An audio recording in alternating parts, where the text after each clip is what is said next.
ആത്മകഥാ വിഭാഗത്തിൽ വ്യക്തതയില്ലാതെ ഇ.പി. ജയരാജൻ്റെ മൊഴി പ്രചരിച്ച ഭാഗങ്ങളിൽ ചിലത് തൻ്റേതല്ലെന്ന് വിശദീകരണം. എന്നാൽ അവ ഏതൊക്കെയാണെന്ന് വ്യക്തതയില്ല. ആത്മകഥ ചോർന്നത് DC-യിൽ നിന്ന് തന്നെയെന്ന് കോട്ടയം SP-യുടെ റിപ്പോർട്ട്. വിവരങ്ങളുമായി മിഥുൻ അയ്യപ്പൻ ചേരുന്നുണ്ട്. മിഥുൻ, ആത്മകഥാ വിവാദത്തിൽ ഇ.പി. ജയരാജന് ഒരു വ്യക്തതയില്ല എന്നാണ് ഇപ്പോൾ മൊഴിയിൽ നിന്ന് മനസ്സിലാകുന്നത്. ഒപ്പം തന്നെ ഇത് ചോർന്നത് DC-യിൽ നിന്ന് തന്നെ എന്നാണ് കോട്ടയം SP റിപ്പോർട്ട് സമർപ്പിച്ചിട്ടുള്ളത്. എന്തൊക്കെയാണ് കൂടുതൽ വിവരങ്ങൾ? കോട്ടയം SP നൽകിയിരിക്കുന്ന റിപ്പോർട്ട് തന്നെ അപൂർണവും അവ്യക്തവുമാണ് എന്നുള്ളതാണ് ഏറ്റവും പ്രധാനപ്പെട്ട കാര്യം. അതേ തുടർന്നാണ് DGP ഈ റിപ്പോർട്ട് മടക്കുകയും വീണ്ടും അന്വേഷണം നടത്തി തിരിച്ച് വീണ്ടും ഒരു റിപ്പോർട്ട് സമർപ്പിക്കാൻ ആവശ്യപ്പെട്ടിരുന്നത്. കാരണം പ്രധാനമായും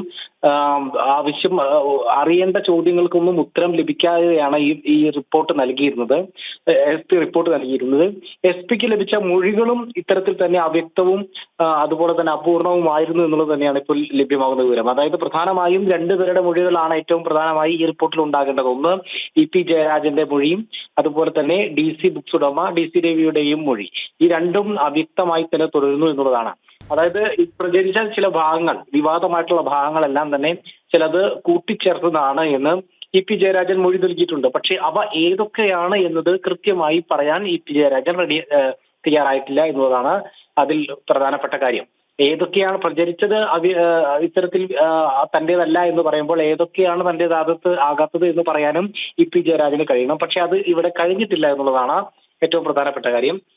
സരിനും അതുപോലെ തന്നെ സർക്കാരിനുമെതിരെയുള്ള ചില ഭാഗങ്ങൾ കൂട്ടിച്ചേർത്തതാണോ എന്ന ചോദ്യത്തിന് അവ്യക്തത ഇല്ല എന്നുള്ളതാണ് പ്രധാനപ്പെട്ട കാര്യം. ഒപ്പം തന്നെ ഇ.പി.യെ സഹായിച്ച ഒരു പത്രപ്രവർത്തകനുണ്ട്, എഴുതുന്നതിന് വേണ്ടി സഹായിച്ച പത്രപ്രവർത്തകൻ ആള് നൽകിയ മൊഴിയും ഇത്തരത്തിൽ അവ്യക്തമായി തുടരുന്നു.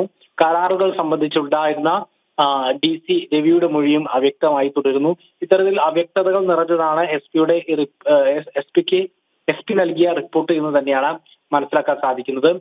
കരാർ ഇത് ഇല്ലായിരുന്നുവെങ്കിൽ, DC-യുമായി കരാറില്ലായിരുന്നുവെങ്കിൽ എങ്ങനെ ആത്മകഥ DC-യിലേക്ക് കൈവശം എത്തി എന്നത് സംബന്ധിച്ചും പ്രധാനപ്പെട്ട ഒരു കാര്യമാണ്. ഇ.പി. അങ്ങനെ തയ്യാറായിട്ട് പ്രസിദ്ധീകരിക്കാൻ കൊടുത്തിട്ടില്ല എങ്കിൽ എങ്ങനെ ഇ.പിയുടെ പുസ്തകം അവരിലേക്ക് എത്തി എന്നത് സംബന്ധിച്ച് ഒരു പ്രധാനപ്പെട്ട ചോദ്യമാണ്. ആ ചോദ്യത്തിനും ഉത്തരമില്ല.